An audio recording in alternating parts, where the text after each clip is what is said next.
श्री गोपाळ कृष्ण भगवान की जय। लीळा नंबर 169। झोळी दाखवण्याच्या वेळी साधे बद्दल विनोद। एका द्वादशीच्या दिवशी साधा भाम ठाण्याला भिक्षेला निघाली, तेव्हा पाठी मागून आनोस येताना पाहिले। ते शक्ती संचारामुळे कोपीन काढून डोक्याभोवती फिरवत फिरवत येत होते। साधायसा घाबरली, तिने मनासी म्हटले, अगं आई, या आनोला लागले पिसे, हा मला झोंबेल म्हणून एका गवताच्या गंजी आड लपून राहिली। हा भिक्षा करून येईल, मग मी जाईन। ते भिक्षा करून आले, मग ती गेली, त्यामुळे उशीर झाला।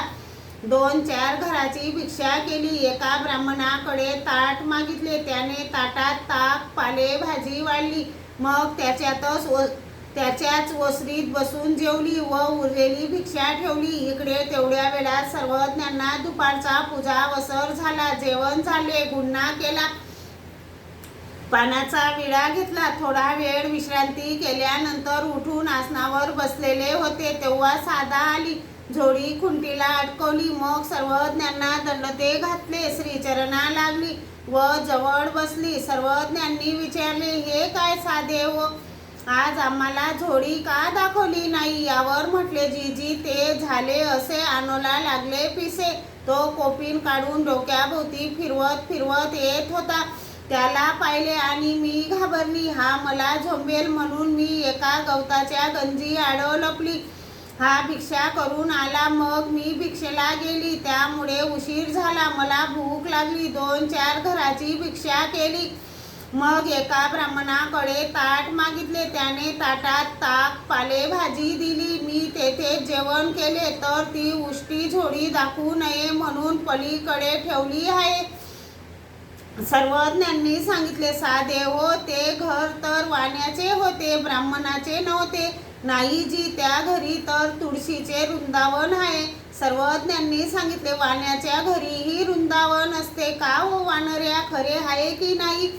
भट्टोबासांनी सांगितले, हो हो, ते तर खटकाचे वाणी, आम्ही कटकाला जातो त्यावेळी त्यांच्याकडून बाजार घेतो। साधाने म्हटले, नाही जी, त्यांच्या बायांचे मोठे मोठे कान। सर्वज्ञांनी सांगितले, वाण्यांच्या बायांचेही मोठे मोठे कान असतात। नाही जी, त्यांच्या बाया गोर वर्णाच्या, त्यांची मुले बाळे गोर वर्णांची। सर्वज्ञांनी सांगितले, वाण्यांच्या बाया व मुले बाळे तेही गोर वर्णांची असतात का हो वानऱ्या, खरे आहे की नाही?